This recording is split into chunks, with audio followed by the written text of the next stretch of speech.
Buenas noches, ¿cómo están?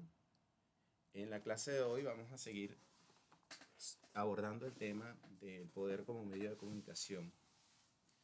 En la clase pasada habíamos realizado ya algunas excursiones sobre el tema del poder. Habíamos hablado de la importancia de enfatizar el problema de la generalización simbólica del poder, deslindando este enfoque con respecto a otras formas de referirnos al poder que partían generalmente de lo que Luhmann llama una teoría de la acción, y estamos hablando de describir al poder como relación, describir al poder como una propiedad de la persona, ¿no? Describir al poder desde el punto de vista es decir, asociar el poder sencillamente simple y llanamente con el ejercicio de la violencia. En fin, básicamente tratamos de deslindar qué es lo que caracteriza el enfoque del poder como medio de comunicación frente a otras teorías más tradicionales del poder, sin especificar mucho en estas teorías, porque ya eso pues daría como para un ensayo comparativo entre las distintas teorías del poder y la visión del poder de Luhmann. Que por cierto, ya que me hablaban en el preludio de la clase sobre posibles temas de trabajo, desde el punto de vista teórico, este podría ser también un trabajo interesante, ¿no? Comparar los distintos conceptos de poder que existen en la ciencia política con lo que propone Luhmann, ¿no? Y bien, yo les había dicho que estábamos hablando justamente, acá retrocedo una lámina, estábamos hablando justamente de George Spencer Brown y la diferencia medio-forma, cómo Luhmann se inspira en Spencer Brown y en el sociólogo de las organizaciones Carl Weick, ¿no? Para trazar esta diferencia, ¿no? Que se trataba básicamente de la relación entre elementos ligeramente o laxamente acoplados y elementos rígidamente acoplados, ¿no? La diferencia de forma. Y cómo esto iba enmarcado dentro de este lenguaje que desarrolla Spencer Brown en Leyes de la Forma, indicación, distinción, el mismo concepto de forma que muchas veces lo usamos de manera muy genérica, como incluso como cierta muletilla, pero tenemos que tener en cuenta y no podemos perder de vista que forma en el lenguaje lumaniano es un concepto que tiene una connotación muy clara, ¿no? Cuando hablamos de forma hablamos de una distinción entre indicación y distinción, ¿verdad? Cuando hablamos de forma estamos suponiendo un lado marcado de la distinción y un lado desmarcado, ¿no?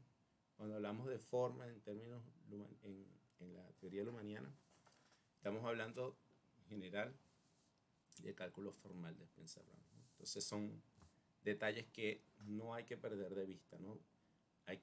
Cuando estamos aprendiendo una nueva teoría, tenemos que familiarizarnos con el lenguaje y prestar atención a los conceptos de ese lenguaje, conceptos importantes de ese lenguaje y forma que puede pasar a veces desapercibido porque uno lo puede utilizar incluso de forma un poco laxa, tiene una connotación muy específica que no hay que perder de vista, ¿ya?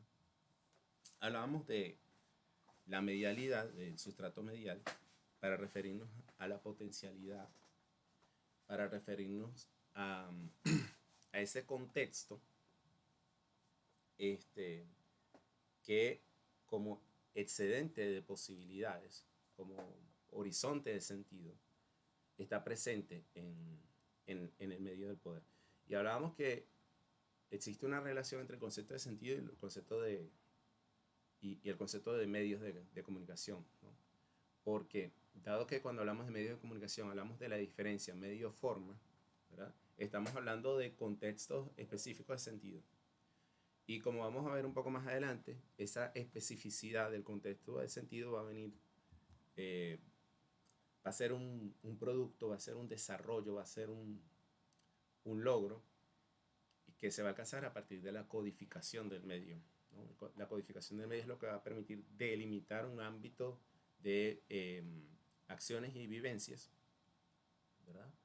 Que van a constituir pues esta medialidad del poder, ¿no? Este conjunto de potencialidades que siempre está en relación, como toda forma tiene dos lados, sobre todo, perdón, no toda forma tiene dos lados. Los códigos de los medios de comunicación en particular son formas de dos lados, ¿no? Entonces, eh, tenemos por una parte, les decía, la potencialidad, ¿verdad? Y por otro lado, siempre está la actualidad. Entonces, todo, yo empecé hablando por lo potencial, pero el marco, el punto de engarce, el pivote, es siempre una actualidad dada, ¿no? Una facticidad. Y en el caso concreto del poder, estamos hablando, como forma de poder, estamos hablando siempre de una comunicación concreta que se traduce en una, por ejemplo, puede ser una demostración, puede ser una amenaza, puede ser una orden. Es decir, cualquier tipo de comunicación que tenga como supuesto el potencial uso de la violencia física para lograr de esta forma condicionar la acción de ego, ¿no? Y tengan en cuenta que la amenaza con la violencia física no necesariamente tiene que ser explícita, ¿verdad? Lo que Luhmann dice es que siempre está presente, velada o de forma explícita. Siempre que estamos hablando de poder, lo podemos reconocer por ese contexto, porque la potencial y imposición de una sanción eh, con la violencia física, que consiste en la aplicación de la violencia física, lo que llamamos sanción negativa, siempre está presente, ¿no? Entonces, hay una relación entre lo potencial y lo actual, ¿no? La actualidad siempre es una forma concreta, una situación concreta en la que se emite una orden, en la que si incluso basta una sugerencia, ¿no? Es decir, tiene que ser cualquier tipo de comunicación de poder independientemente de la forma que ésta quiera, porque la forma que ésta quiera, y esto es lo interesante del concepto de forma en esta teoría, es que puede asumir sí, cualquier connotación, puede asumir cualquier forma, y aquí no lo digo en un sentido lumaniano, sino ya en una connotación un poco más general, ¿no? Entonces, claro, eh, habíamos hablado también de justamente qué formas debía adquirir el poder para poder circular, porque para que lo que se llama la circulación del medio, que también es un concepto que Luhmann toma de Parsons, para que el medio pueda circular, mantenerse, prolongarse en el tiempo, generalizarse, es necesario que se produzcan y reproduzcan acciones, perdón, comunicaciones, que concreten de alguna manera, ¿verdad? Eh, esa coordinación de acciones que están implícitas en el medio poder. Porque recordemos que como constelación de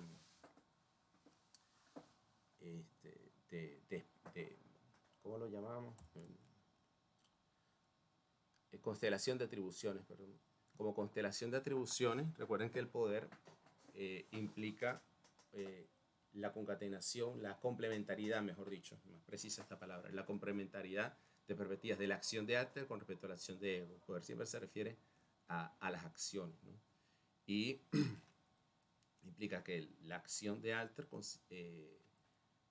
o mejor dicho, la acción de Alter es una decisión sobre la acción de ego, ¿no? Y ese condicionamiento, que ya hablamos de cómo esto se produce a través de una duplicidad de los horizontes de posibilidades de la acción tanto de Alter como de ego, esa duplicidad pues está condicionada por la posibilidad de una amenaza, ¿no?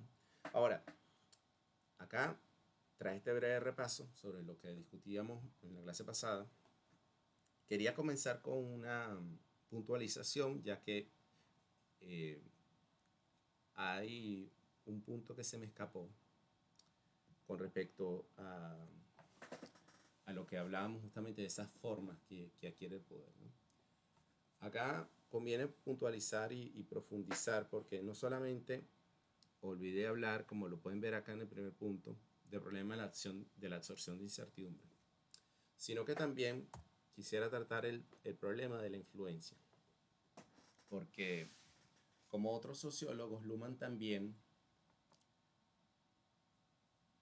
traza una distinción entre el poder y la influencia. Pero esta distinción, como es natural, porque también en otras obras podemos ver aproximaciones parecidas y conclusiones que llegan a la idea de que se trata de una frontera más bien gris, ¿no? Entonces, en este sentido también en Luhmann vamos a ver cómo el poder, vamos a decirlo de esta forma, es una forma de generalizada o especializada, si se quiere, más bien de la influencia. O para decirlo en términos mucho más precisos, ¿no? Existen formas de influencia o generalizaciones de la influencia que sirven para la construcción del poder político y otras que tienen un carácter más bien contextual, ad hoc, que no tienen potencial de generalización, ¿no? Recuerden que acá, cuando hablamos de la constitución del medio de comunicación poder, hablamos de situaciones muy generales, porque ese condicionamiento de la acción de alter por la acción de ego y viceversa es una situación muy general en términos sociales y Luhmann justamente lo quiere plantear así, ¿no? Pero se logra llegar a un medio de comunicación simbólicamente generalizado cuando se desarrollan técnicas de comunicación que primero cumplen con la función de lograr la motivación de la acción a partir de la selectividad. Y luego, cuando se produce esto que habíamos enfatizado también, de la generalización simbólica. Y básicamente con generalización simbólica nos referimos a la potencialidad de abstracción de estas estructuras comunicativas, que son capaces de liberarlas de contextos concretos y que son capaces de hacer que la comunicación se oriente a ella, desprendiéndose de condicionamientos que no sean los que este mismo medio impone, ¿no? Porque los medios de comunicación, cada medio de comunicación simbólicamente generalizado, el poder, el amor, el dinero, impone sus propios condicionamientos, impone su propia codificación. Y un poco como lo sugería también Luhmann en La sociedad de la sociedad, es, es un lente a través del cual ver el mundo, ¿no? Justamente a través de esa distinción. En términos de Spencer Brown, ese código es una distinción que traza un desgarro, o que traza una escisión, realiza un desgarro en el mundo, ¿no? El mundo justamente entendido fenomenológicamente, obviamente, ¿no? Entonces, Luhmann nos dice que la influencia, ¿verdad?, es un condicionamiento de la acción bajo el contexto de la potencial imposición de una sanción. Esto es lo que Luhmann define como influencia en la página 40 de la política de la sociedad. Repito, la influencia es el condicionamiento de una acción bajo el contexto de la potencial imposición de una sanción, ¿no? Ahora, si lo leemos, nos damos cuenta de que, bueno, básicamente Luhmann acá está parafraseando lo que ya dijo sobre el poder. Y bueno, ¿cuál es la diferencia entonces? Bueno, antes vamos a leer un poquito más lo que dice Luhmann sobre este problema, ¿no?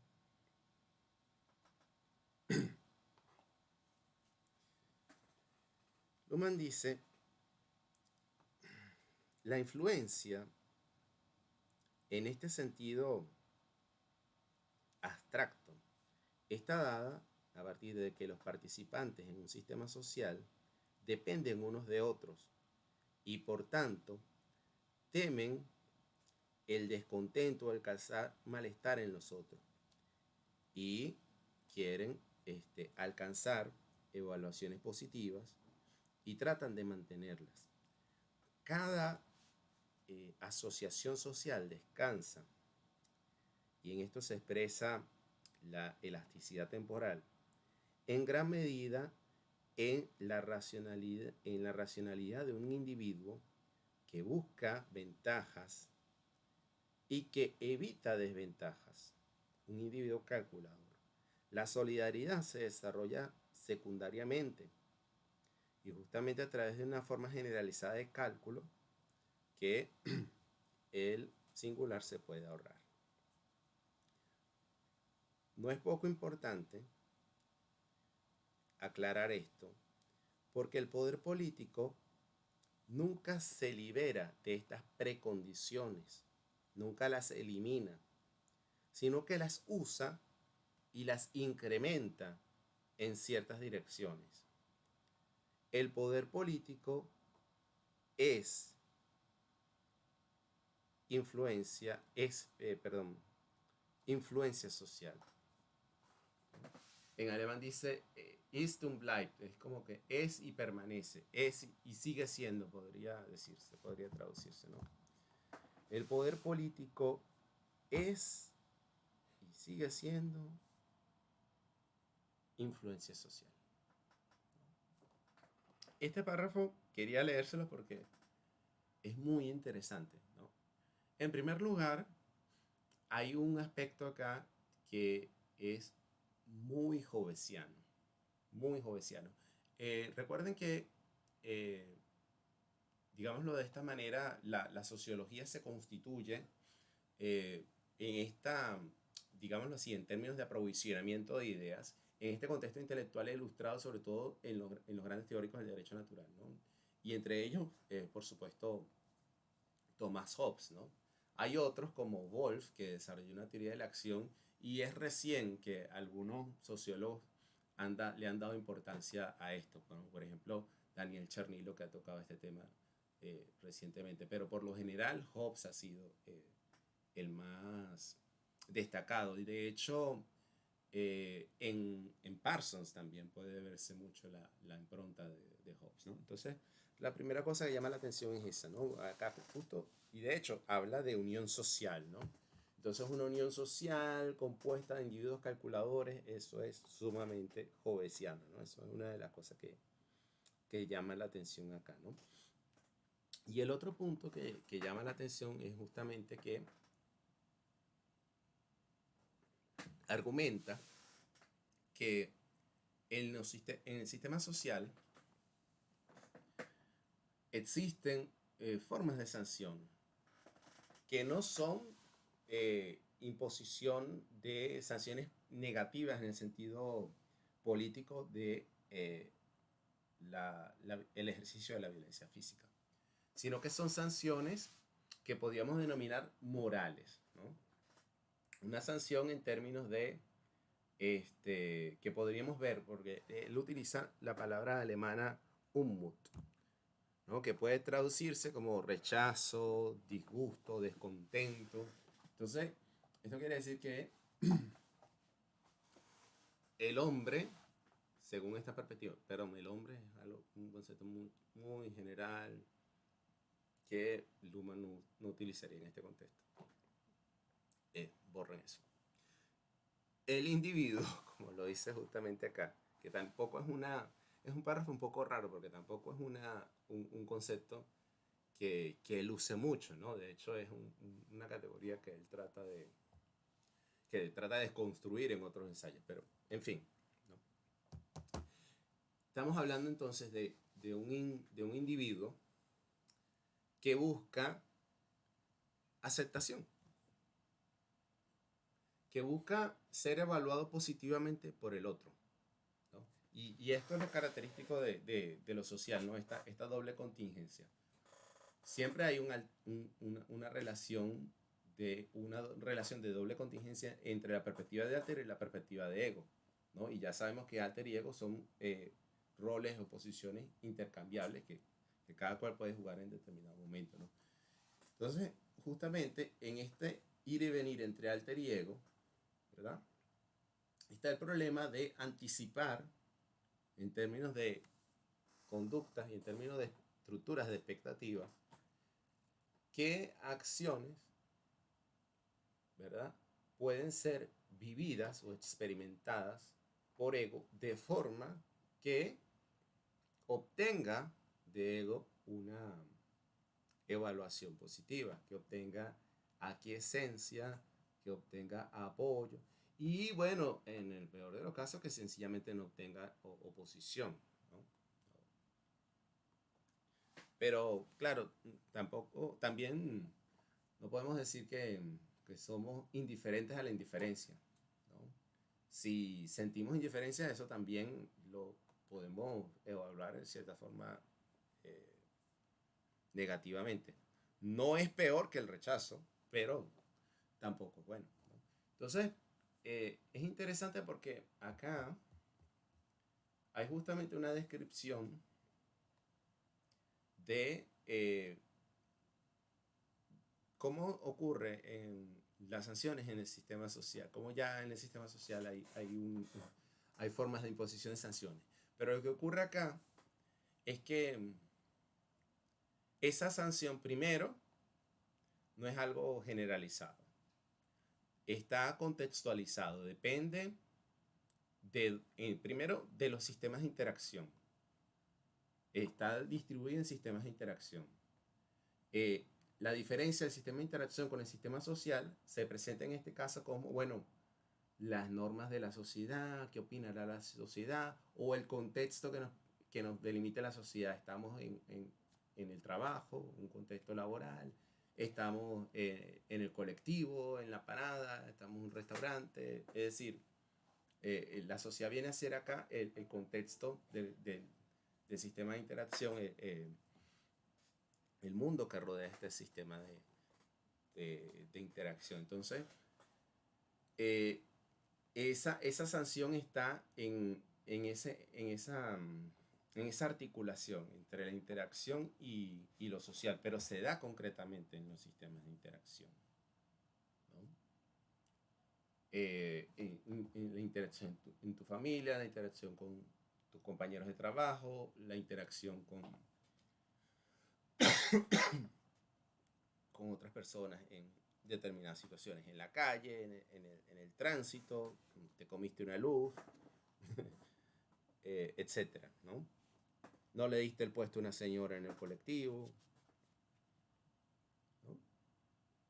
Entonces, a lo que quiero llegar acá es que se trata, sí, hay formas de sanción, pero no hay una generalización simbólica de esa sanción, ¿no? Y esto es una diferencia con respecto a lo que va a ser el poder. Entonces, esto es lo que nos dice Luhmann. Sí, el poder político es influencia social, pero en el sentido de que el poder político va a apalancarse sobre lo que yo denomine acá formas politizables de influencia, ¿no? Porque él dice, solo existen tres formas de influencia que se prestan para la construcción del poder político, siempre y cuando, ojo, siempre y cuando exista suficiente complejidad social y exista diferenciación de sistemas organizacionales, ¿no? Entonces acá hay dos condiciones importantes, ¿no? Primero, que exista suficiente complejidad social. Esto en principio es un poco abstracto, pero básicamente nos está hablando acá de sociedades con un tipo de diferenciación primario, por lo menos estratificado, ¿no? Que son sociedades relativamente complejas. Las sociedades más simples son las sociedades segmentarias. Entonces, acá, cuando dice eso, está poniendo, digámoslo así, un baremo, un límite, perdón, hacia abajo.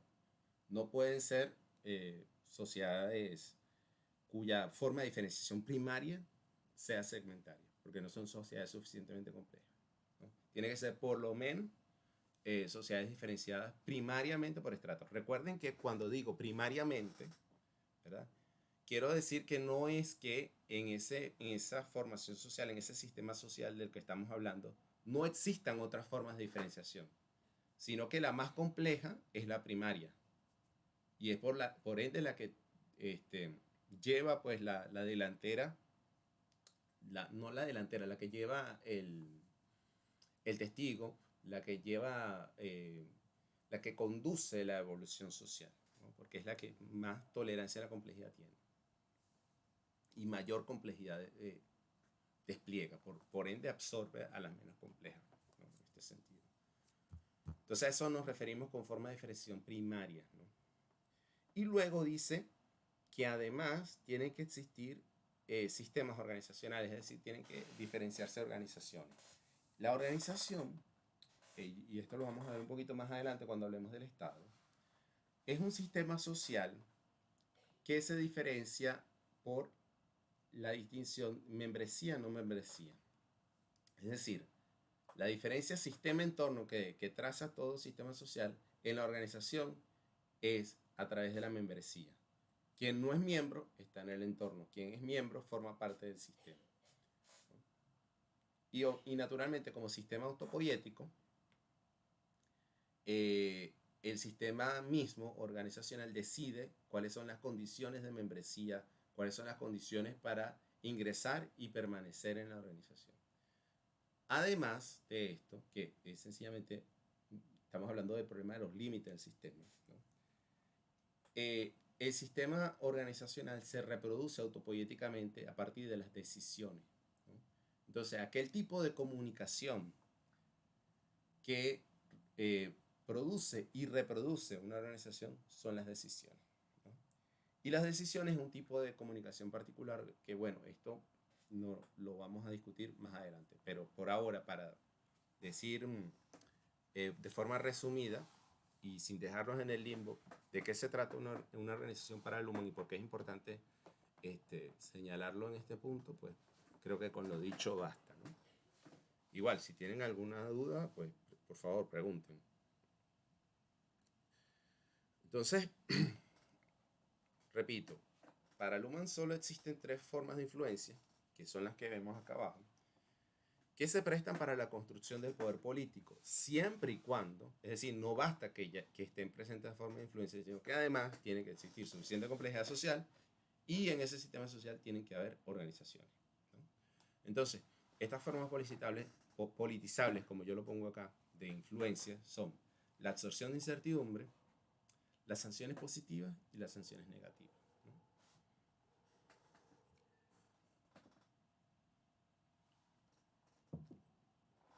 El concepto de absorción de incertidumbre, sobre todo a los que estudiaron en la carrera, les debe parecer familiar. Capaz les podría recordar a la profesora Ana Ortuño, ¿no? Y es que se trata de un concepto que viene de la teoría de las organizaciones. Es un concepto que viene concretamente de Marshall Simon, ¿no? Entonces, ¿a qué se refiere Marshall Simon con absorción de incertidumbre, ¿no? Ellos dicen que ocurre la absorción de incertidumbre cuando son las inferencias que se comunican en vez de las evidencias, ¿no? Entonces, por ejemplo, en un proceso organizativo, ¿verdad? Cuando, por ejemplo, un equipo está trabajando sobre determinado problema y llegó a una conclusión, ¿verdad? Lo que el equipo comunica al resto de la organización es la conclusión a la que llegaron, ¿verdad? Determinado, el problema A se debe al factor X, Y, Z. Pero la evidencia que evaluaron estos expertos, ¿verdad?, para llegar a esa conclusión, eso no se comunica es la conclusión misma. Entonces, ¿por qué se habla de absorción de incertidumbre? Porque no vuelve a ocurrir el proceso de reevaluar la evidencia. Hay un momento de ahorro, de descarga, de procesamiento de la información, ¿no?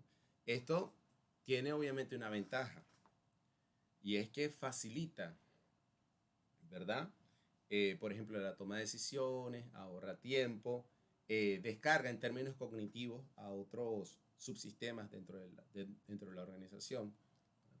Pero también obviamente tiene problemas porque si este grupo se equivocó, yo lo llamo experto por decir algo, pero puede ser cualquier sector dentro de una organización que realice una tarea X. Si se equivoca o pasa algo por alto, pues obviamente otros sectores van a estar trabajando con esas inferencias y si están equivocadas, pues ese error se va a diseminar por toda la organización, ¿no? Pero no podemos prescindir ni en las organizaciones ni en ninguna parte de formas de obsesión e incertidumbre, ¿no? Entonces, y justamente es una forma de influencia por esto, porque primero, en términos de descargo de la posibilidad o de la necesidad de evaluar la información. La absorción de incertidumbre se convierte en las organizaciones en fuente de autoridad, ¿no? Y así lo describe el como fuente de autoridad. Y justamente como fuente de autoridad es una forma de influencia, ¿verdad? Y es una forma de influencia porque puede condicionar la toma de decisiones, puede condicionar la acción, ¿verdad? Pero lo interesante es que su potencial o el problema de la sancionabilidad, ¿no? de la amenaza, no está presente, se pierde en el proceso, se pierde en otros ingredientes, ¿no? Sin embargo, fíjense que si el fin de un medio de comunicación es que se acepte la comunicación, y la aceptación de la comunicación significa que la selección de información sea tomada como premisa para las comunicaciones subsiguientes, ¿no? La absorción de incertidumbre y por ende la autoridad es una forma muy sencilla, por decirlo así, muy efectiva de lograrlo, ¿no? Entonces, la autoridad es una forma de absorción de incertidumbre y existe autoridad cuando se puede dar cuenta, dice Luhmann, de los fundamentos del acto de comunicación, ¿no? Ahora, no solamente la absorción de incertidumbre reduce la carga informativa, sino que también, dice Luhmann, es una forma de generación de hechos. Y acá me gustaría detenerme porque esto también es sumamente interesante. Yo tengo que confesar que en mis primeras lecturas yo había pasado esto por alto. Cuando escribí sobre el poder, en mi libro y otros ensayos, yo me enfoqué fundamentalmente en el poder, en las sanciones positivas y en las sanciones negativas, ¿no? Yo la parte de la absorción de incertidumbre lo vi como algo quizás más organizacional, que capaz no podía notarse tanto, pero la verdad que eso fue un error. Acá estoy buscando la cita concreta, página 44.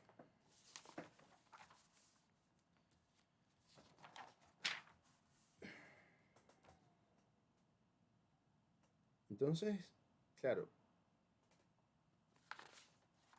¿por qué dice Luhmann que la absorción de incertidumbre es una forma de generación de hecho? Si vamos al contexto donde lo dice, él está hablando de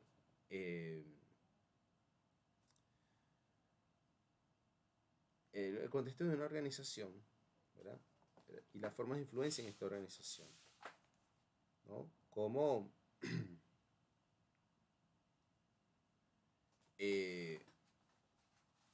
la definición de un problema, ¿verdad? El uso de sistemas de clasificación, que todo esto se condensa en una praxis del lenguaje, cómo hay un preprocesamiento de la información que se traduce en autoridad porque reduce el ámbito de la información que se tiene que manejar de allí en adelante, de allí en más, ¿no? Pero luego, de pronto lanza esto y, y lo deja como allí, ¿no? Quizás por eso también a la primera no le presté la suficiente atención. Pero si pensamos, por ejemplo, en el contexto de la toma de decisión política en contextos autoritarios, ¿verdad? Y ponemos además esto en relación con, por ejemplo, el pensamiento de Hannah Arendt, por ejemplo, en Verdad y Política, entre otros, ¿no? Ahora Hannah Arendt es la que se me viene a la cabeza, pero también hay otros autores importantes en este contexto, ¿no? Entonces, fíjense, y justamente también recuerdo que en la clase pasada hablábamos de cómo las fuentes de información, al politizarse, al quedar bajo la, ¿cómo lo diríamos? Bajo la égida del poder, tendían a crear o a reforzar una realidad propia que ya de por sí el poder político genera, ¿no? Como medio y luego también en el sistema político, ¿no? Si se politizan las fuentes de información, ya ese sesgo que todo sistema tiene de a través de sus propias estructuras, porque es el sistema a través de sus propias estructuras que genera información, de crear su propia realidad, ¿no? Entonces, con esto tenemos dos perspectivas que nos arrojan un poco de luz de cómo podríamos ver el problema de los autoritarismos en general, desde el punto de vista de la sociología sistémica del humano, de la sociología política del humano, ¿no? Entonces, fíjense, la creación de hechos es algo que vemos en el discurso político todo el tiempo.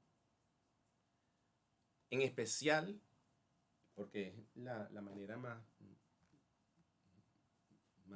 clara, más palpable, más contradictoria y brutal, es obviamente en los sistemas totalitarios.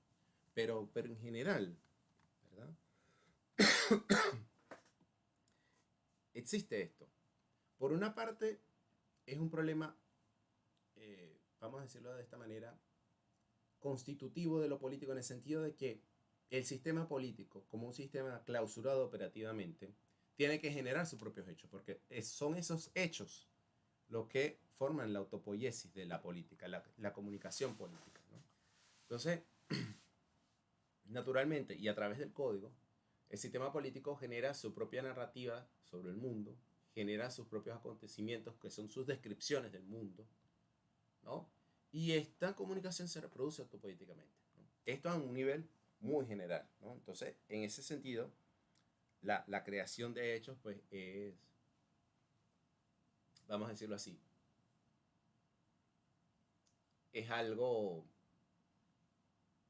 que ocurre necesariamente, ¿no? Pero también podemos verlo como en ciertos contextos, esta creación de hechos puede llegar a, eh, a extremos absurdos, ¿no? Porque no se trata solamente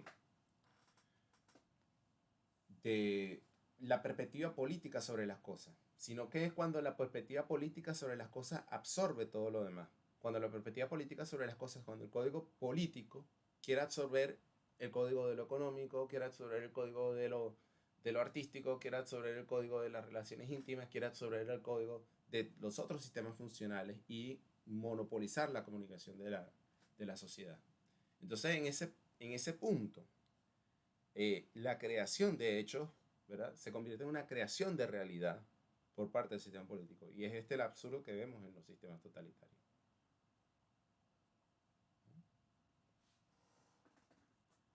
Entonces, este es un punto muy interesante, ¿no? Sobre el que se puede profundizar y discutir luego, ¿no?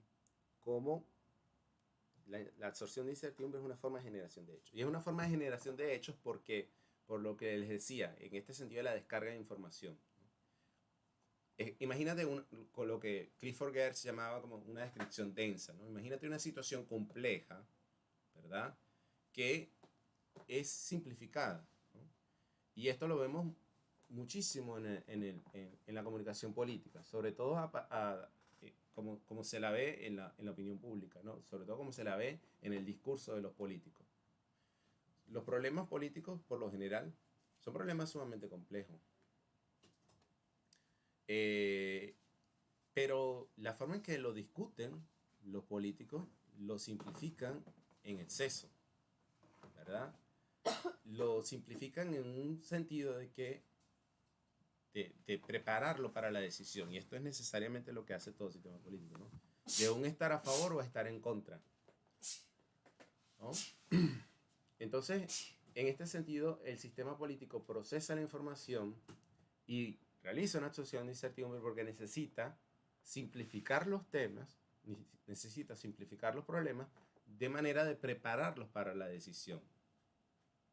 Y que esté claro contra qué se está y a favor de qué se está. Y cuando un partido o un político no logra esto se traduce concretamente, por lo general, en un fracaso electoral, ¿no? Que por ejemplo los expertos en comunicación política dicen que no existe, por ejemplo, un mensaje claro, que fulano no logra transmitir un mensaje claro. Bueno, es este problema que está acá, ¿no? Pero en este caso, personalizado, pero es en el sentido del humaniano, estamos hablando de un problema del cual que se lleva a cabo en la comunicación política, no en términos de la teoría de la comunicación política, sino como comunicación política, como reproducción autopoética del sistema político. No es reducible a actores desde el punto de vista de la observación de primer orden. Es necesario la atribución de autores porque así es que se mueve la comunicación, así es que ocurre la comunicación, y se enlaza autopoéticamente, pero desde una perspectiva de la observación en segundo orden, que por lo general es la perspectiva de la ciencia, porque acá básicamente lo que Luhmann está haciendo o planteando es la teoría de los sistemas como teoría científica observando al sistema político. Entonces, la teoría de los sistemas como teoría científica es un observador de segundo orden, ¿verdad? Que observa las distinciones y la forma en que se autoobserva y se observa y observa en sentido de observaciones de primer orden el sistema político, ¿no? Entonces se trata de un performance de las estructuras comunicativas del sistema y en particular del código binario del sistema, que es un rendimiento del código mismo, del medio mismo del poder, que ya habíamos dicho que este código es gobernantes gobernados y en codificación secundaria gobierno oposición, ¿no? Ahora bien, con respecto a las sanciones, ¿no? Existen sanciones positivas y sanciones negativas, ¿no? Acá de nuevo hay una referencia interesante, ¿no? que hace Luhmann con respecto a las sanciones positivas. Básicamente, la sanción positiva es una forma en el medio del intercambio, ¿no? Es decir, entendiendo el intercambio como un medio, con esta diferencia de forma y medio, ¿no? Y básicamente lo que esto quiere decir, en términos luhmannianos, al describir algo como medio de forma, es que el intercambio las condiciones se dan en condiciones concretas que están marcadas por determinadas potencialidades. Porque esta relación entre lo concreto y lo potencial, entre lo actual y lo potencial, básicamente lo que te dice es que hay un conjunto de posibilidades, pero no todo es posible al mismo tiempo.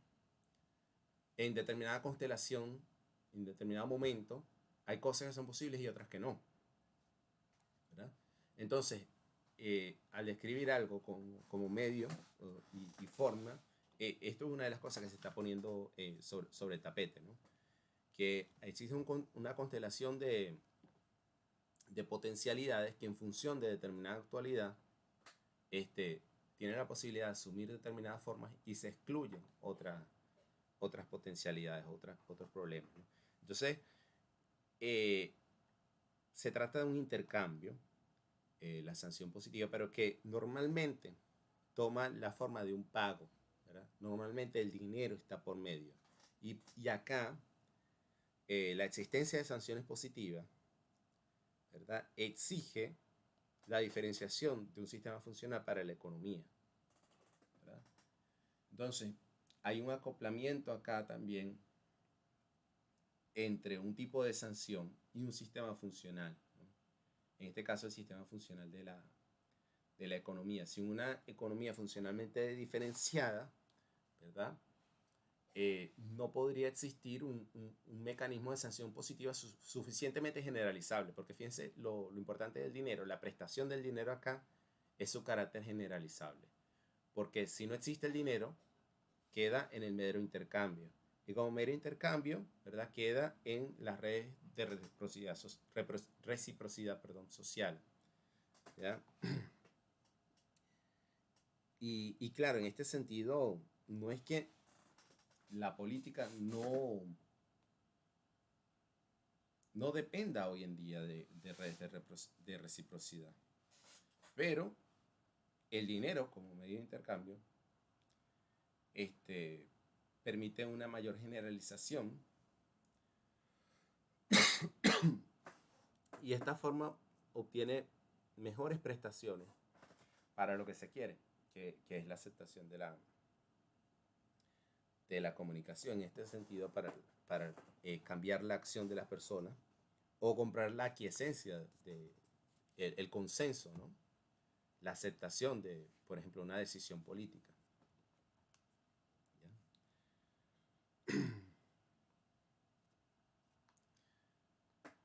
Y luego tenemos a las sanciones negativas, ¿no? Ahora, Luhmann ve en las sanciones negativas la quintesencia del poder político, ¿no? Aunque estos tres hacen posible la diferenciación de un medio de comunicación simbólicamente generalizado llamado poder, ¿verdad? Él dice que básicamente la quintesencia del poder político es la sanción negativa, porque la amenaza con la imposición con el ejercicio de la violencia física, desde su punto de vista, ¿verdad?, es la simbolización que mayor prestación tiene en términos de su generalización, de su abstracción, ¿ya?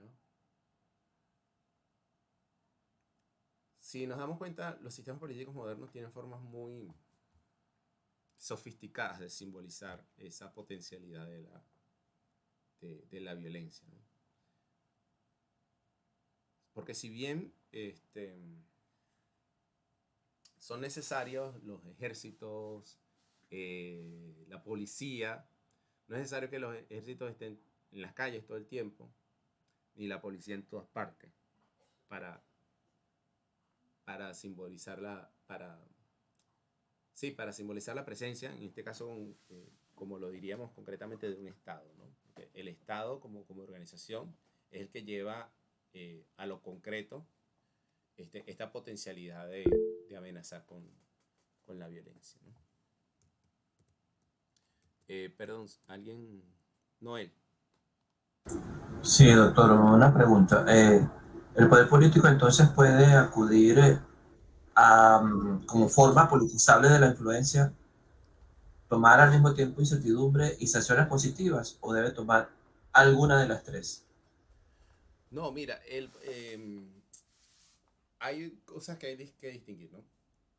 Digámoslo así, si hablamos de la dimensión temporal del sentido, ¿verdad? Diríamos que en términos evolutivos, para que se pudiese formar el poder político, son necesarias estas tres formas. Pero la esencial, según Luhmann, es las sanciones negativas, ¿verdad? Ahora, desde un punto de vista objetivo y social, ¿verdad? De esta dimensión de sentido, eh, todas esas formas de influencia, esas tres formas de influencia siempre están presentes en todo sistema político. La absorción de incertidumbre y la autoridad, ¿por qué? Porque se necesita organización para poder generalizar la imposición de sanciones a partir de la violencia física. Se necesita organización, eso es uno de los requisitos que pone. Para imponer sanciones positivas también se necesita organización, ¿no? Para administrar los recursos, es decir, a dónde van tales recursos para comprar lealtades, por ejemplo, ¿verdad? Todo eso necesita una maquinaria. Todo eso necesita una maquinaria, necesita organización, ¿ya? Entonces, las tres formas de incertidumbre están presentes en todo poder político, siempre, ¿ya? Pero lo que estamos discutiendo acá es que, en opinión de Luhmann, lo esencial es la sanción negativa, y lo que le estaba presentando era cómo la sanción, porque Luhmann argumenta que es la que tiene mayor potencial de generalización, y a lo que quería ir era ya, ¿no? Porque Luhmann apunta en este sentido, ¿no? Y bueno, básicamente, luego que volvamos, porque ya el tiempo se nos está acabando, vamos a hablar de cómo se relacionan las sanciones positivas y negativas, porque sobre todo en el Estado moderno y en concreto en los estados latinoamericanos, esta relación entre estos dos tipos de sanciones es muy, muy importante entenderlas para entender la política latinoamericana, ¿no? Entonces, sobre esto volvemos luego de la pausa. Vamos a tomarnos unos 5 minutos, ¿sí? Y volvemos.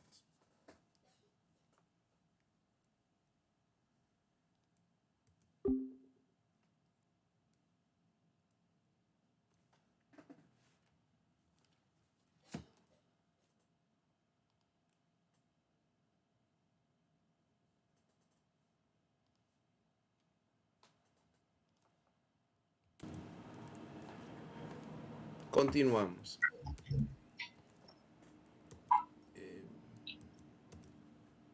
Les decía que convenía profundizar un poco sobre esta diferencia que les planteaba entre sanciones positivas y sanciones negativas.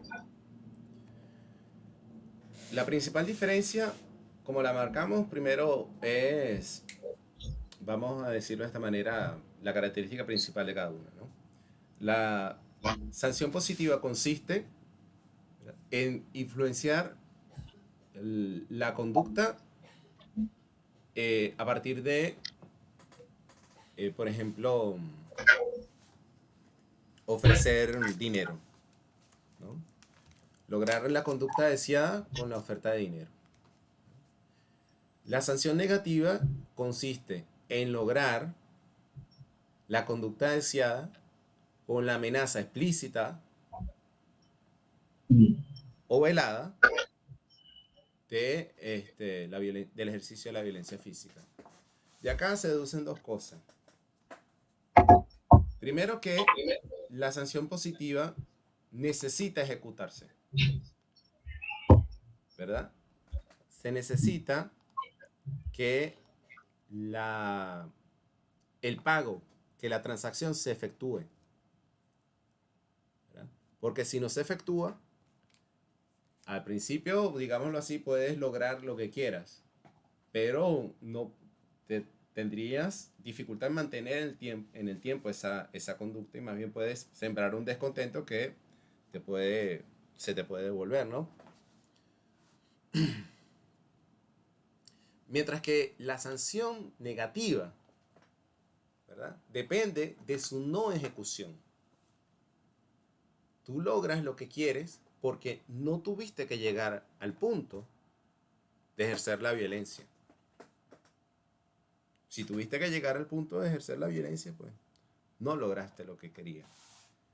Porque, como lo hemos dicho, el poder en este sentido recae sobre una alternativa evitable, Ya te doy la palabra, Oscar. Sobre una alternativa que ambas partes desean evitar, pero que es más desventajosa para una que para otra. ¿Sí? Por favor, Oscar. Gracias, profesor. A ver si esto enlaza con aquello que piensa que poder debe separarse de coerción y de obligación. ¿Es así?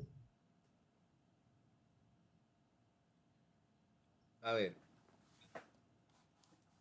O sea, que hay que en este distinguir. sentido, poder y coerción están ligados, ¿verdad? Sí, Porque en la sanción negativa, ¿no? Y en la que sesión como negativa. lo dijimos, que es lo esencial. Porque justamente con la amenaza de la coerción que esté presente o latente, es que se logre condicionamiento de, de la acción, ¿verdad? Ahora, el Ok. problema de la obligación, dependiendo de cómo lo interprete, puede venir por otra parte, puede venir como desde el punto de vista ético, puede venir como convicción, ¿verdad? Puede venir Ok. por el tema ideológico, ¿verdad? Que también es otro tipo de convicción. Ok. O puede venir por el reforzamiento que con el poder tiene el derecho, ¿no? Entonces puede venir en términos legales. Pero Ok. también en términos legales está presente, ¿verdad? La amenaza de la imposición de la De una imposición sanción. sí, y de una sanción a través del ejercicio de la violencia. Solo que está codificada jurídicamente. Si la ley no se cumple, pues hay una sanción especificada, ¿verdad? Y quien tiene que hacerla cumplir, pues es el poder político, ¿no? Entonces, están las tres presentes. Claro, yo me refiero es al enfoque que Luhmann le da. Es decir, él, según leí, según entiendo, ¿Sí? él pretende separar poder de coerción, porque si es necesario ejercer la coerción, que es la facultad de ejercer la coerción, pareciera que no tienes poder, sino que simplemente eres arbitrario. Y si haces algo por obligación, es decir, si las personas te obedecen por obligación, realmente no estás ejerciendo el poder. Lo que ocurre es que las personas tienen una suerte de deber ético de hacer las cosas, más no es que está ejerciendo tú el poder o el Estado está ejerciendo el poder. Eh, no del todo, porque es algo muy pragmático. Y allí la posibilidad de abstracción del medio, ¿no? Ok, Fíjate que las motivaciones concretas no importan. Lo importante es el resultado. es el resultado. Ok, ¿Me explico? Si tú sí, obedeciste porque estás convencido o no interesa, ok, no interesa, porque en términos pragmáticos la comunicación tuvo éxito, tu éxito, ok, claro. Ahora, esto que planteas tiene consecuencias en otros contextos, ok, porque recuerda que recuerda esta relación entre eh, la forma y el medio, ¿no? sí, Hay momentos en los que, vamos a decirlo de esta forma, el poder opera de forma optimista, ¿no?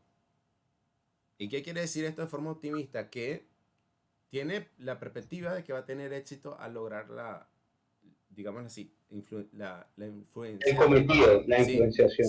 exacto, la influencia sobre la conducta, ¿no? Que va a lograr transformar la conducta de los otros, ¿verdad? Entonces, cuando hay distintas motivaciones, ¿verdad? Que siempre las hay para la obediencia. Y estas constelaciones de situaciones cambian, ¿verdad? Entonces va a haber diferencias, van a haber momentos en los que desde la perspectiva del poder no se va a poder Y, lograr lo que se quiere. Entonces, claro, pero el poder tiene para esto medios de auscultar la opinión. Por ejemplo, la opinión pública es uno de esos termómetros Pero también el poder político se caracteriza mucho por estrategias de tanteo, de experimentar con medidas y ver cómo van a ser recibidas. Entonces, ese tanteo permite como que preparar el terreno, ¿no? Permite retiradas estratégicas, ¿verdad? Y sin comprometer demasiado la legitimidad, ¿verdad? Y, y bueno, y si el experimento fue positivo, pues se avanza, ¿no? Entonces, Perfecto. claro, está esa posibilidad de que, y eso creo que lo discutimos también en la clase pasada, de que se genera una inflación de las expectativas de lo que se puede lograr con el poder y esto en determinado momento choque contra un paredón. Y esto es lo que Luhmann Perfecto. dice que, dado que el poder opera de esta manera, de forma optimista, se genera como que muchas veces una burbuja que explica por qué muchas veces en situaciones revolucionarias la caída sucede así, en un santiamén. Porque esas estructuras de lealtades que se suponían, capaz estabas No, operando sobre una ilusión, no estaban allí. no son Y tales. no estaban allí cuando necesitaste su apoyo, resulta que ninguno de los prestó. Y bueno, la debacle. Sí, ¿Eh? muchas gracias.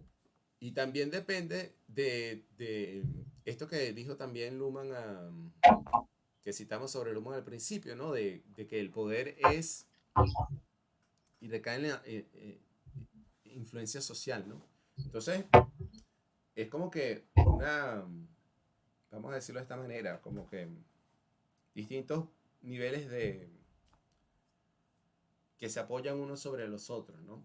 Naturalmente, el Estado, el poder político, se apoya en la amenaza de la imposición de las sanciones físicas, de la sanción negativa, de la violencia física. Sí, Pero, pero no puede, digámoslo así, no puede depender de ello todo el tiempo.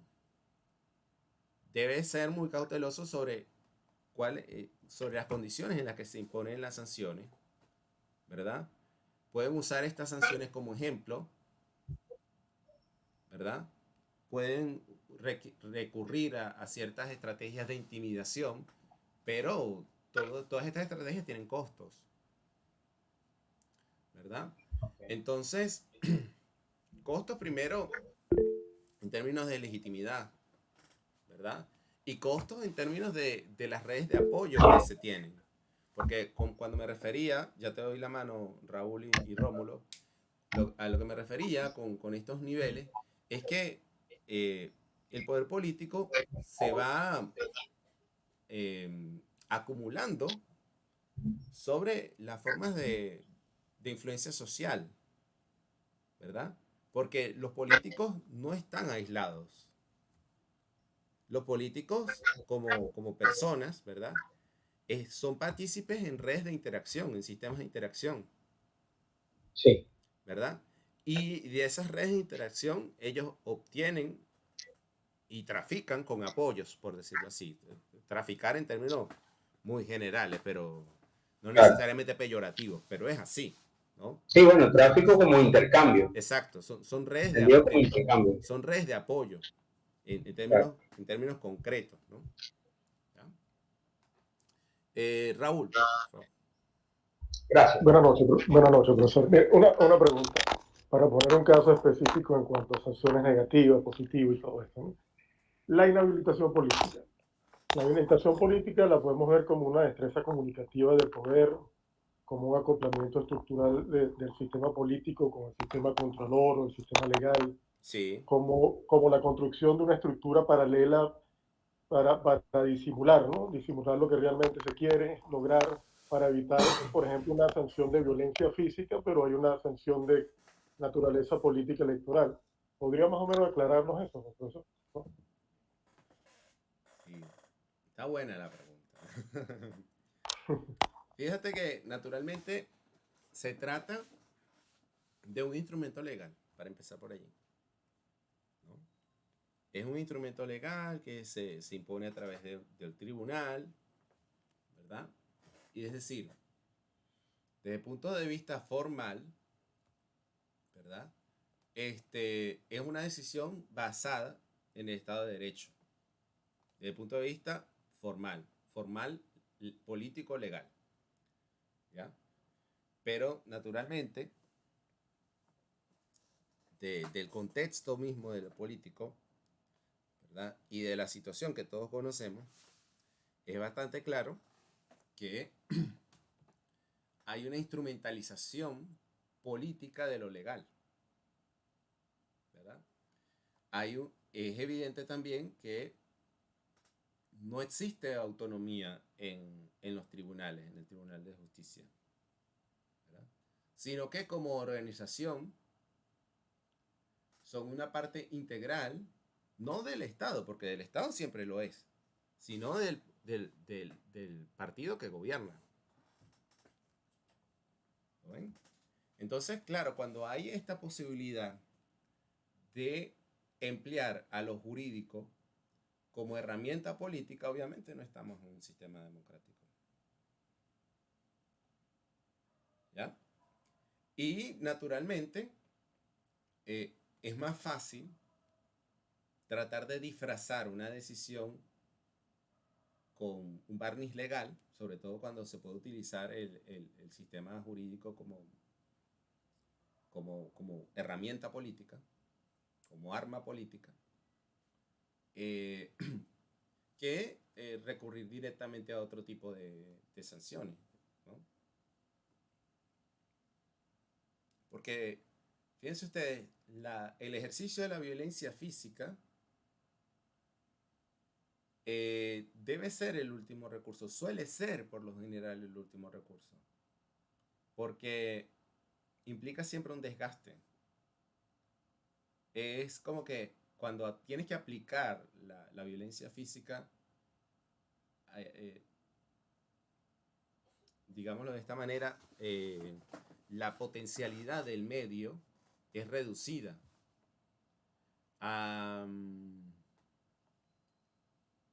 La potencialidad de lo que es posible lograr políticamente también se reduce, ¿no? Ahora, lo que tenemos que ver con respecto al ejercicio de la violencia física en contexto autoritario es que tiene un carácter más bien diferente, porque no se trata de ejercer la violencia para lograr cierta obediencia. Se trata de ejercer la violencia, ¿verdad?, para infundir temor. Y de esta forma lograr la aquiescencia por la inacción. Una inacción que se deriva pues del temor, ¿no? Entonces, la violencia es simbólica en este sentido. El objeto o el sujeto que padezca la violencia tiene un carácter simbólico, ¿verdad? Porque de lo que se trata es de dar un ejemplo, ¿no? De dar un escarmiento y que le sirva al resto como ejemplo, ¿no? Pero claro, sigue siendo un acto que desgasta, y por eso también muchas veces el Estado venezolano deriva la violencia en grupos paramilitares que no estén directamente asociados con el Estado. Entonces, de esta forma tú sabes que te va a pasar algo, pero el Estado también se lava las manos, porque la policía no fue, la Guardia Nacional no fue. Bueno, fue una gente allí que apoyaba al gobierno, pero el gobierno no tiene nada que ver con eso. ¿Sí? No sé si te respondí la pregunta. ¿Raúl? Sí, profesor, muchas gracias. Okay. Aclarado la... Rómulo, seguías con el derecho a palabra. Buenas noches, José Javier, compañeros. Mi pregunta está relacionada a un ejemplo sencillo con respecto al tema de sanciones negativas. En el sistema internacional podríamos determinar que Hiroshima y Nagasaki fueron las sanciones negativas con un mensaje como un mensaje incluso a terceros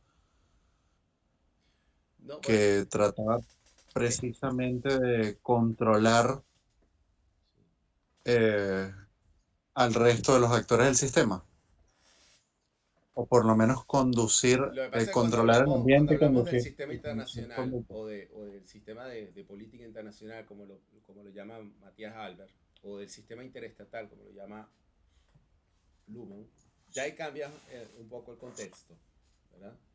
Eh, sí hay sanciones, eh, pero,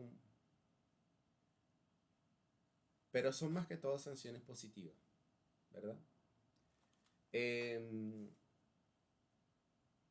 Ir a la guerra es la última opción.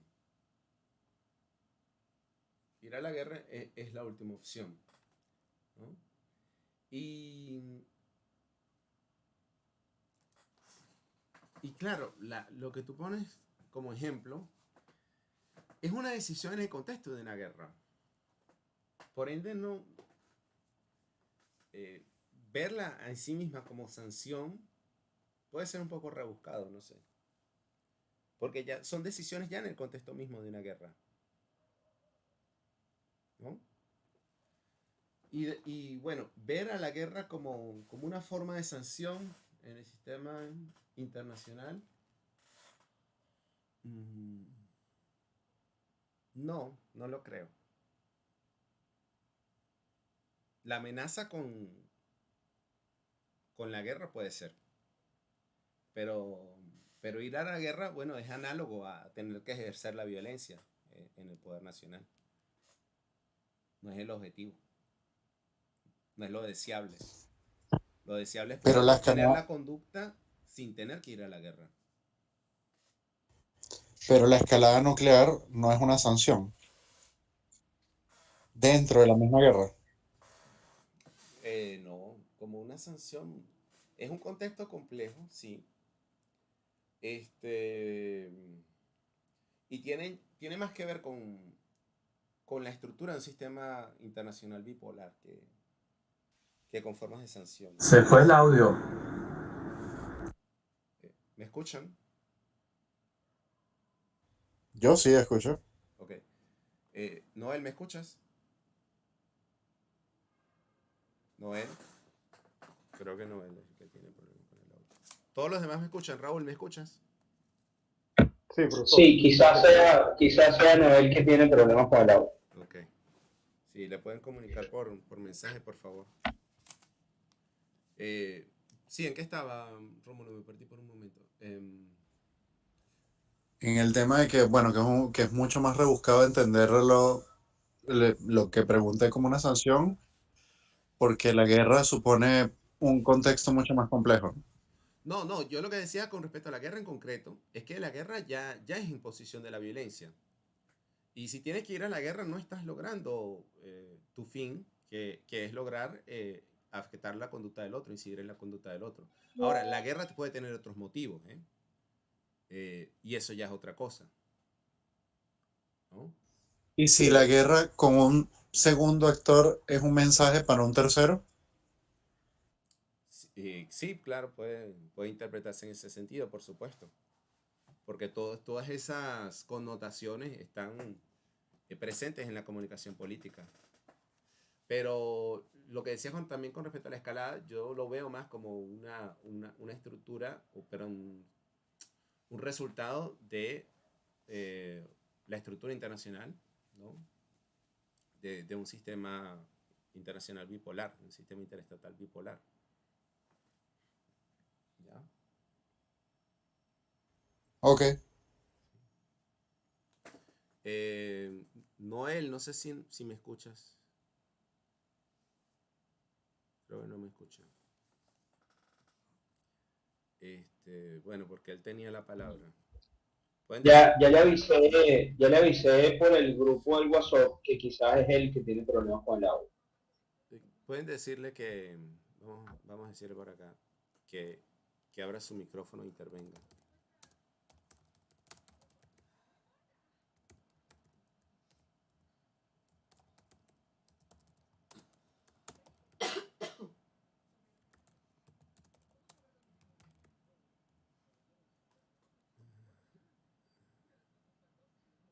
No sé si está viendo el mensaje.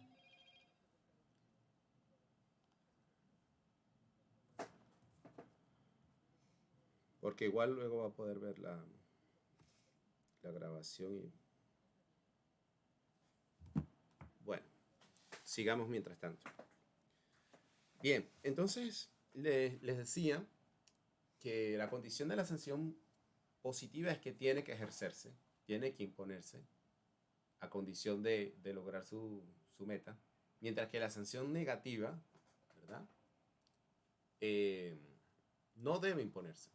Ahora bien, hay cruces, hay inversiones, hay esto que Luhmann llama, siguiendo a Spencer Brown, reintroducciones. Es decir, hay formas de utilizar las sanciones positivas como sanciones negativas, como por ejemplo, cuando se amenaza con el retiro de un beneficio, con el retiro de una beca, con el retiro de financiamiento, con el retiro de un plan social o con la exclusión de un plan social, por ejemplo. Esa también es una forma de sanción, ¿okay? Que descansa pues sobre una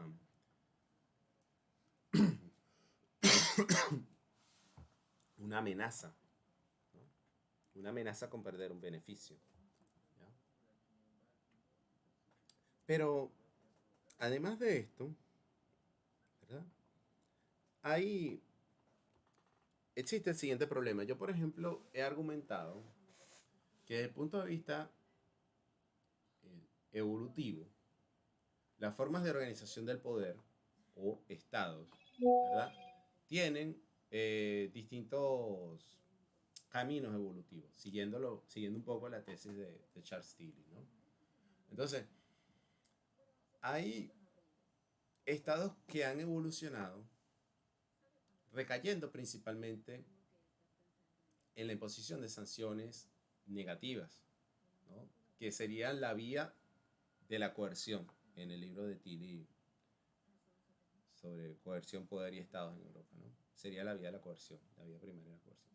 Pero también hay estados que pueden haber evolucionado principalmente sobre la imposición de sanciones positivas, ¿no? Y son estados que dependen de la distribución de beneficios, de la repartición de bienes o de la redistribución de bienes para lograr subsistir, para obtener, yo diría, legitimidad, ¿no?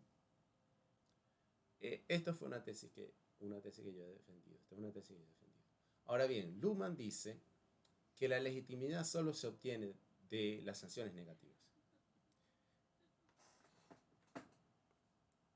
Es algo que dice Luhmann, ¿no? La legitimidad se gana y se da a partir del manejo de sanciones negativas. Sí, Noel, ¿me escuchas? Sí, ahora sí. Quería Perfecto. entonces precisar, doctor, la sanción negativa entonces es disuasiva. Sí, sí.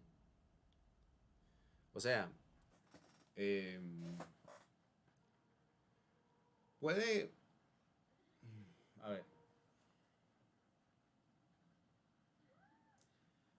O sea, es una disuasión en el sentido de que... o en ciertos contextos. Depende del contexto. Puede ser disuasiva. Pero básicamente lo que está de plano es una amenaza. Es una amenaza. Por ejemplo, puede ser disuasión en el contexto en que se trate, por ejemplo, como lo planteaba Rómulo en el escenario internacional, de un ejercicio militar, por ejemplo. Sí, que pudiera O, ser, ¿sí? que pudiera ser aplicable quizás hago un número pequeño de expropiaciones para luego entonces el resto tenga temor de actuar por si acaso se les puede expropiar. Mm, sí, en determinado contexto sí, claro, claro, sí. Porque, por ejemplo, la expropiación es una decisión. ¿Ya? En sí misma puede verse como una sanción, pero sería más bien una sanción que se le puede achacar completamente al sistema jurídico.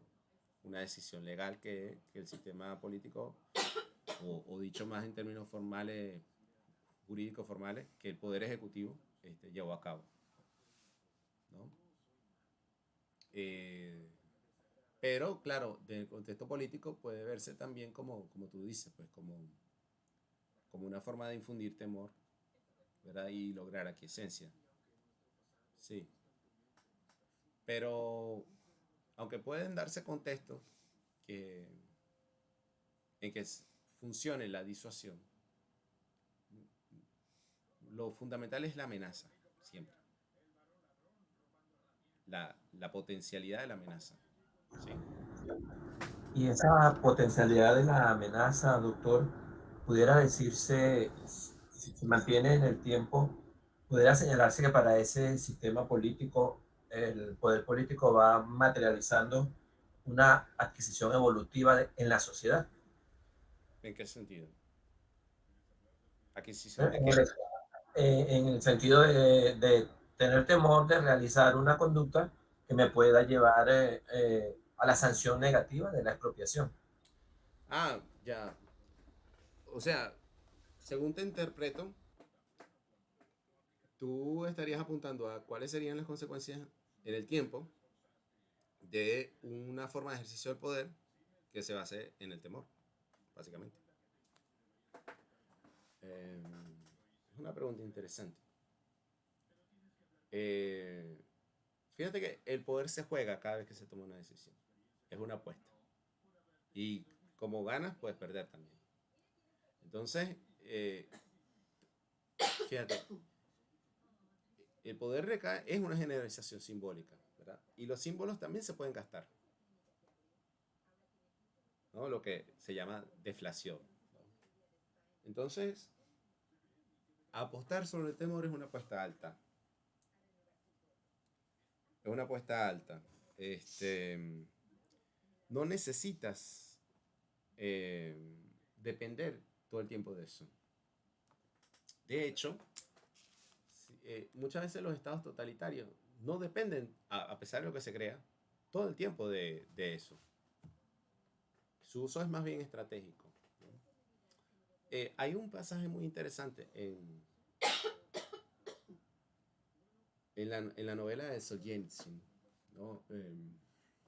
¿Cómo es que se llama? Espacio Gulag, Archipiélago Gulag. Archipiélago Gulag, ¿no? Y a lo que apuntaba Solzhenitsyn en este pasaje, que recuerdo vagamente, ¿no?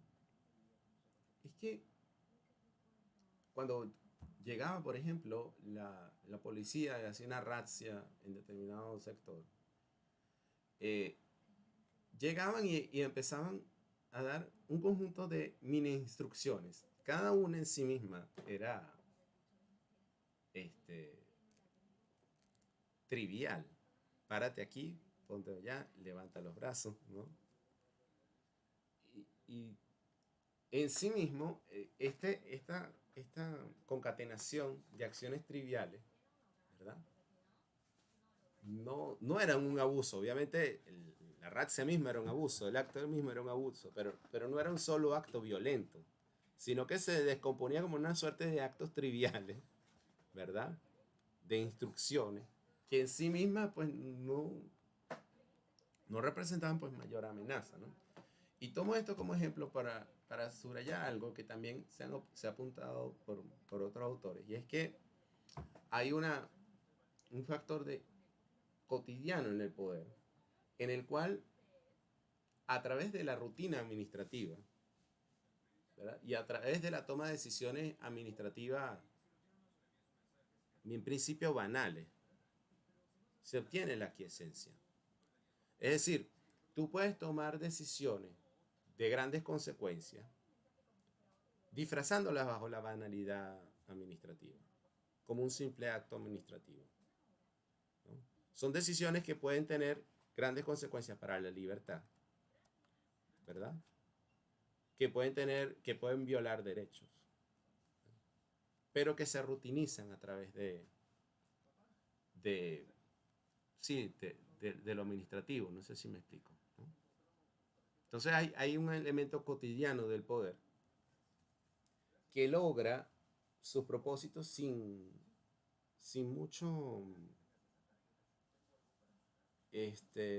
mucha espectacularidad, ¿no? Porque incluso los totalitarismos se cuidan de usar siempre la violencia, porque el recurso a la violencia es muy, muy visible, muy espectacular, muy llamativo. Bueno, no todo lo quieres canalizar por allí. Quieres hacerlo cuando esto te trae ventajas, o cuando las ventajas son superiores a las desventajas, ¿verdad? Pero el resto del tiempo no quieres llamar demasiado la atención por todo. Porque si a cada decisión representa un conflicto, eso lo que significa es que la potencialidad de que la comunicación sea aceptada es muy reducida. ¿Me explico? Si cada decisión implica un conflicto, significa que hay mucha resistencia. ¿Ya? Y el terror, la violencia, generan resistencia. Entonces, incluso los totalitarismos, aunque vemos muchos ejemplos de uso de terror, mucha violencia, y hay situaciones en las que el ejercicio de la violencia es casi cotidiano, como por ejemplo en contextos electorales, como el que tiene ahora Venezuela, ¿verdad? Esto tiene un costo y no todos los totalitarismos se permiten recurrir a esto todo el tiempo. Necesitan momentos en los cuales meter la situación en la nevera y enfriar las cosas. Y si se dan cuenta, el ritmo político de Venezuela va así, ¿no? Momentos calientes, gente en la calle, protestas, no sé qué, represión, y luego a la nevera. Luego se calienta otra vez, luego a la nevera. Si el gobierno tiene esa capacidad de meter las cosas a la nevera, va a seguir teniendo la capacidad de mantenerse en el poder. Cuando no pueda meter las cosas a la nevera, ahí la cosa se va a complicar para ellos.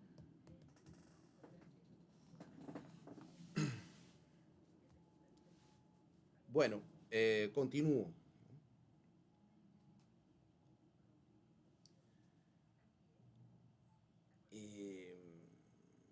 ¿Qué era lo que quería?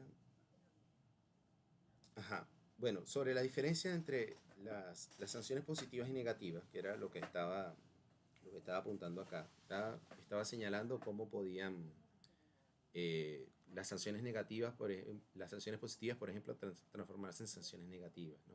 Estaba apuntando de cómo podíamos pensar en la evolución de las formas de organización del poder o estados en términos, inspirándonos un poco en Tilly, ¿no? En términos de evoluciones primarias sobre la sanción negativa o primariamente sobre las sanciones positivas. Por ejemplo, estados populistas, ¿verdad? Son formas de organización del poder que recaen básicamente principalmente logran la legitimidad, diría yo, a partir de la administración de sanciones positivas. Y estados que evolucionaron a partir de las sanciones negativas con una estructura jurídico-legal bien definida, son estados que definen su legitimidad pues, a partir de la administración jurídica pues, de las sanciones, ¿no? Siempre mediadas por el derecho, ¿no? Y así es que obtienen su legitimidad. Y esto es lo que ve Luhmann, ¿no? Naturalmente en esta tradición europea, liberal europea, por eso pienso yo que Luhmann es que dice que solo las sanciones negativas producen legitimidad, ¿no? Claro, en cierta forma, Luhmann tiene razón cuando dice que las sanciones negativas generan apoyo, más no legitimidad.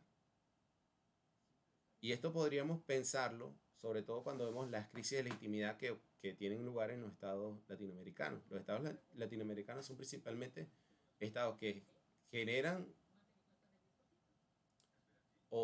sí, estados que han evolucionado a partir de la redistribución de recursos, ¿no? Su forma principal de ejercicio del poder, por decirlo así, es la administración de sanciones positivas. Entonces, quizás, si lo vemos desde esta perspectiva, como lo plantea Luhmann, los problemas crónicos de legitimidad en América Latina se dan justamente a esto. ¿Por qué? Porque la administración de sanciones produce, de sanciones positivas, produce aquiescencia, produce apoyos, pero no necesariamente legitimidad, ¿no? Esto, naturalmente, sería algo para investigar, ¿no? Pero también hay otro problema, ¿no? Y es como las sanciones positivas recargan al sistema económico. Un Estado que se basa en la administración de sanciones positivas para existir, ¿verdad?, es un lastre para la economía.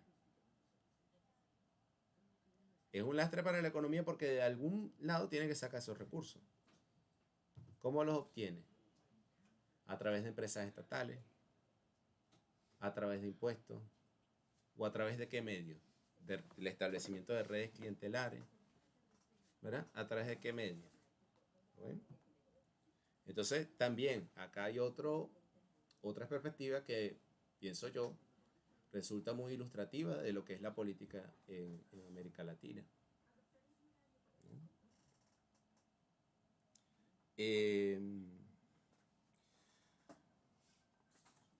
¿Hasta acá alguna duda, una pregunta?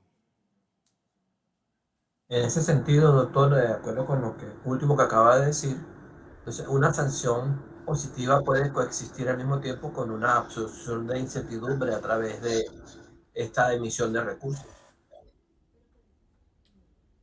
No, o sea, el tema es que las sanciones positivas necesitan realizarse, pero la incertidumbre es general. La incertidumbre depende, digámoslo así, del operar del sistema político mismo. La incertidumbre siempre depende de la posibilidad o del desconocimiento de la decisión política que se va a tomar a continuación, ¿verdad? Entonces, incertidumbre depende del horizonte de sentido del sistema. Siempre va a haber incertidumbre en cualquier sistema político, del tipo que sea, ¿no? El problema es cuando el sistema político está, digámoslo así, en este sentido de estas redes de apoyo de las que hablamos, cuando su funcionamiento depende de la imposición de sanciones positivas. Cuando depende crónicamente de la imposición de sanciones positivas, ¿cómo obtiene legitimidad? Sobre todo en momentos de crisis, ¿no? Porque una de las posibilidades que le da al sistema político esta codificación de gobierno-oposición es la posibilidad de alternancia, ¿no? Y la rotación de figuras. Pero esto no ha llevado a una solución de los problemas. Más bien ha llevado a una situación en la que la gente desconfía de la casta política en su totalidad, ¿no? La posibilidad de cambiar de caras ha sido solo un problema o una solución momentánea que de repente arrastra esperanza, sobre todo en la figura de los outsiders. Pero básicamente predomina en la política latinoamericana una desconfianza hacia la casta política en su totalidad, ¿no? Todos los políticos son corruptos, por ejemplo, se dice. Todos son lo mismo, ¿no? Se dice. Y esto de lo que te habla es de un problema crónico de legitimidad del sistema, ¿no? Sí, Noel. Y entonces, siguiendo con el caso de sanciones positivas, pudiera abordarse para el tema de trabajo con su materia a las misiones como forma de sanción positiva para generalizar la influencia del poder político. Sí, puedes describirla como de esa forma, pero como tema todavía queda por verse, bueno, a dónde quieres llegar, porque la mera descripción de por sí no representa un buen tema de trabajo. Tiene que haber de plano un problema, plantear un problema que sea interesante investigar, ¿no? Sí, Raúl. Y en esto último que está planteando, ¿podría relacionarlo con el tema de inflación y deflación de poder en el sistema político? Sí, claro. Sí, igual ya lo vamos a discutir un poco más adelante, Ok, pero ok. ciertamente eh, cuando estamos en un contexto en el que la comunicación política genera, primero, desde el punto de vista de las expectativas, ¿verdad? Genera muchas expectativas sobre lo que se puede lograr políticamente, expectativas que no se pueden cubrir. Y luego, desde el punto de vista del medio mismo, se sobrevaloran las posibilidades que se tienen de lograr la aceptación de la comunicación, ¿no? Y lo que lleva pues a implosiones, ¿no? Lo que lleva pues a crisis, lo que lleva pues por ejemplo, crisis parlamentaria, cambios de gobierno, golpes de Estado, que son, cuando se hacen crónicos, pues problemas de deflación en ese sentido. Aunque hay un sentido más radical en el que Luhmann habla de la deflación, y es cuando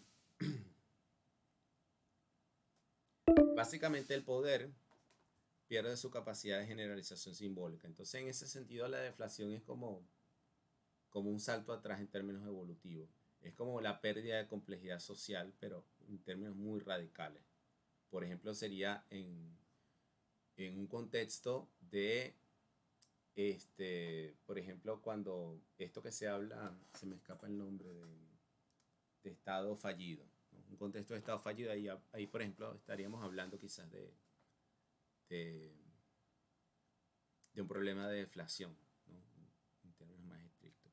Pero bueno, se nos ha ido rapidísimo el tiempo, ya nos queda poco, y eso lo podríamos eh, profundizar en la clase que viene, ¿no? Me gustaría terminar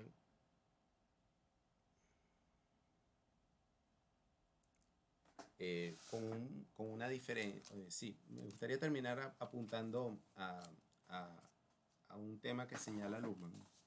Con respecto al poder, ¿no? Y la organización y las organizaciones, ¿no?